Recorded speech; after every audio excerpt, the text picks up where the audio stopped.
ఆదిలాబాద్ వెళ్దాం. ఆదిలాబాద్లో కూడా విజయవంతంగా కొనసాగుతుంది ప్రజాపాలన. అయితే సీతక్కతో దీన్ని లాంఛనంగా ప్రారంభించేసినట్లు తెలుస్తుంది. దాదాపు తొలి రోజే జిల్లా వ్యాప్తంగా 11,595 దరఖాస్తులు స్వీకరించారు. అదేవిధంగా ఇంకా దీని రేటు కూడా ఇంకా పెరుగుతుందని చెప్తున్నారు. దీని మీద పూర్తి అప్డేట్స్ మా ప్రతినిధి మా రీజనల్ కోఆర్డినేటర్ సత్యనారాయణ ఇస్తారు. సత్యనారాయణ చెప్పండి. Good evening. అయితే ఓవరాల్ గా చూస్తే ప్రజా పాలనలో దరఖాస్తుల స్వీకరణ కార్యక్రమం మాత్రం చాలా విజయవంతంగా కొనసాగుతుంది. ప్రజలు ఉత్సాహంగా ఎక్కడైతే కౌంటర్స్ ఏర్పాటు చేశారో ఆయా కౌంటర్లకు విచ్చేసి వారి దరఖాస్తులను అయితే అక్కడ ఉన్నటువంటి ఒక అధికారులకు ప్రజాప్రతినిధుల సమక్షంలో అందిస్తున్నారు. నిన్న సీతక్క లాంఛనంగా జయనది మండలం జామిని గ్రామంలో అట్టహాసంగా ఈ యొక్క కార్యక్రమాన్ని ప్రారంభించింది. ఓవరాల్ గా నిన్న జిల్లా వ్యాప్తంగా 11,595 అప్లికేషన్స్ ఏవైతే ఉన్నాయో అవి దరఖాస్తుదారులు వారికి అధికారులకు అప్పగించారు. ఇక రెండో రోజు కూడా ఇక్కడ దరఖాస్తుల స్వీకరణ అయితే ఊపందుకుంది. మరోవైపు ఆ దరఖాస్తులకు సంబంధించి ఇప్పటికే జిల్లా వ్యాప్తంగా ఓవరాల్ గా ఆదిలాబాద్ పట్టణానికి సంబంధించి 48,393 కుటుంబాలు ఉండగా వారికి సంబంధించి 218 కౌంటర్స్ 49 వార్డుల్లో 218 కౌంటర్స్ ఏర్పాటు చేశారు.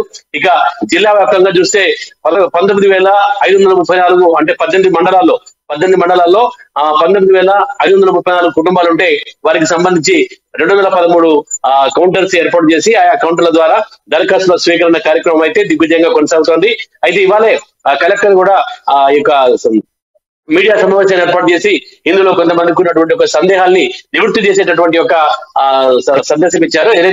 ఎక్కడైతే గ్రామస్తులకి కొంత అవగాహన ఉండదో, అంటే నిరక్షరాస్యులు ఉంటారో లేదా భాషలో కొంత ఏవైతే వారికి ఇబ్బంది కలుగుతుందో అలాంటి చోట్ల ప్రత్యేకంగా హెల్ప్ డెస్క్ కూడా ఏర్పాటు చేసినట్టుగా చెప్పారు. ఆ హెల్ప్ డెస్క్ ద్వారా అక్కడ భాష రాని వారికి, అంటే సాధారణంగా ఆదిలాబాద్ జిల్లా అంటే ఇక్కడ ఒక తెలుగుతో పాటు తెలుగు, మరాఠీ, గోండి, ఆ తర్వాత మిగతా 2-3 భాషల్లో లంబాడి భాషల్లో ఉంటారు. కాబట్టి వాళ్ళకి ఎలాంటి ఇబ్బందులు కలగకుండా అక్కడ హెల్ప్ డెస్క్ ద్వారా కొంతమంది యువతను అక్కడ సిద్ధంగా చేసి ఈ ఫారాలు సరిగ్గా నింపేటటువంటి ఒక ప్రక్రియ కొనసాగుతున్నట్టుగా ఆయన చెప్పారు. అయితే మరికొన్ని చోట్ల మాత్రం అంటే ప్రజల వారు ఆందోళన పడవద్దని, తొందరపాటు పనికిరాదని, ఇది ఈ ప్రక్రియ అనేటటువంటిది జనవరి 6వ తారీఖు వరకు సాగినప్పటికి కూడా ఆ తర్వాత కూడా ఇది నిరంతర ప్రక్రియ కొనసాగుతుందని, 6వ తారీఖు లోపల ప్రతి ఒక్కరు కూడా ఈ యొక్క దరఖాస్తుదారులు ఆయా ఎక్కడైతే కౌంటర్స్ ఏర్పాటు చేశారో ఆ కౌంటర్ ద్వారా అయితే ఆయా అధికారులకు అంది వచ్చినారని చెప్తున్నారు. అయితే కొన్ని చోట్ల మాత్రం అంటే ఫారాలు దొరక్క తొందరపాటు, అంటే ప్రజల్లో ఉన్నటువంటి ఒక తొందరగా లబ్ధిదారులు, అంటే ఎవరైతే ఈ పథకాలకు అర్హులుగా ఉంటారో లేదా పథకాలు తొందరగా అప్లై చేసుకోవాలన్న తొందరపాటులో కొంతమంది ఫారాలు దొరకకపోతే జిరాక్స్ సెంటర్ల వద్ద నుంచి లేదా ఇక్కడ నుంచి కొంటున్నట్టుగా తెలుస్తోంది. అయితే అదే విషయంలో కలెక్టర్ కూడా పూర్తిగా ఒక క్లారిటీ ఇచ్చారు. ఎవరు కూడా ఎక్కడి నుంచి కూడా ఫారాలు కొనాల్సిన అవసరం లేదు.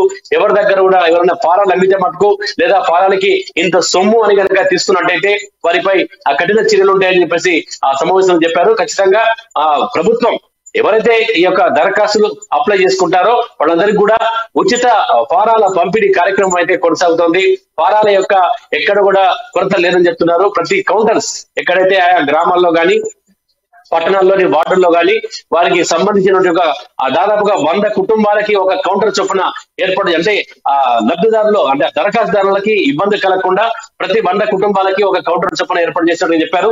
సో ఆయా కౌంటర్లలో ఫారాలు సిద్ధంగా ఉన్నాయని, సో ఆ దగ్గరికి వెళ్ళి ఆ ఫారాలు తీసుకొని అక్కడ పూర్తి ఫారాలు అంటే సరిగ్గా నింపి ఎక్కడైతే అవసరం ఉంటుందో అవసరమని అంటూ టిక్ చేసి దానికి సంబంధించినటువంటి ఒక ఫోటో దానిపైన అతికించి ఆ తర్వాత ఒక ఆధార్ కార్డ్ జిరాక్స్ ఉంటే రేషన్ కార్డ్ జిరాక్స్, తర్వాత చివరన సంతకం పెట్టి ఆ తర్వాత తీసుకునే రసీదు కూడా, అంటే ఇచ్చినట్టుగా తిరిగి రసీదు కూడా తీసుకోవాల్సిందిగా కలెక్టర్ అయితే అక్కడ ప్రజలకైతే అవగాహన కల్పించారు మీడియా సమావేశం ద్వారా.